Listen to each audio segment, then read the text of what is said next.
আসসালামু আলাইকুম। আশা করি আপনারা সবাই ভালো আছেন। আলহামদুলিল্লাহ আমিও আল্লাহর রহমতে ভালো আছি। আজকে আমি নিয়ে হাজির হলাম আপনাদের মাঝে আলুর দম রেসিপি। এখানে আমি আলুর দম রেসিপি রান্না করার জন্য 4টে এলাচ, কিছু দারচিনি, লং আর 3 টুকরো তেজপাতা তেলে দিয়ে হালকা একটু ভেজে নিব। হালকা একটু ভাজা হয়ে গেলে এর মধ্যে দিয়ে দিব আগে থেকে পেঁয়াজ কুচি করে রেখেছিলাম 1 কাপ মতো পেঁয়াজ কুচি। এখানে আলুর দমটা আমি একটু শুকনা শুকনা করে যেভাবে রান্না হয়, আমি অনেক দিন আগে দেখেছিলাম একজনকে, ওভাবে আলুর দম রান্না করার চেষ্টা করতেছি। তবে রান্না করে অবশ্যই সাকসেস হয়েছি, অনেক ভালো হয়েছে খেতে। এখানে পোস্ত দানা দেওয়ার ফলে স্বাদটা অন্যরকম হয়। পেঁয়াজগুলো ভাজা হয়ে গেলে এখানে আদা, রসুন, 1 চামচ মরিচ গুঁড়ো আর 1 চামচ হলুদ গুঁড়ো দিয়ে আমি পানি দিয়ে একটু ভিজে রেখেছিলাম, কারণ এটা আমি বরাবরই করি। একটু শুকনো মশলাগুলো পানি দিয়ে ভিজিয়ে রাখলে ফ্লেভারটা অন্যরকম হয়, বাটা মশলার মতো।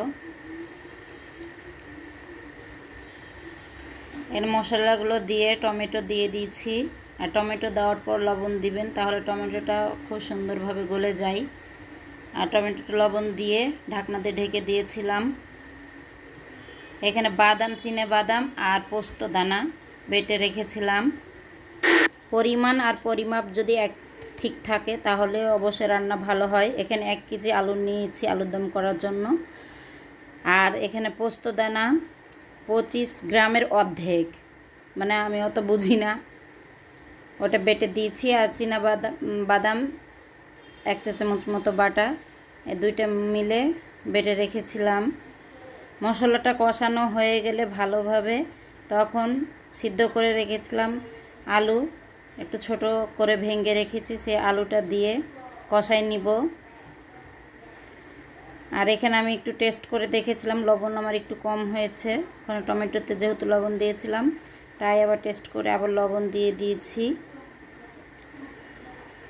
আর একটু পানি দিয়ে আমি লবণটা যেন ভিতরে ঢুকে যায় ওই জন্য লবণটা দিয়ে একটু ঢাকনাতে ঢেকে রেখেছিলাম। তারপর 1 চা চামচ জিরে গুঁড়ো ও 1 চামচ ঘি দিয়ে নাড়বো 5 মিনিট মতো।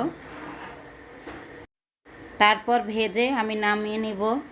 রেডি হয়ে গেছে আমার আলুর দম লুচি দিয়ে। আজকে আমি পরিবেশন করব।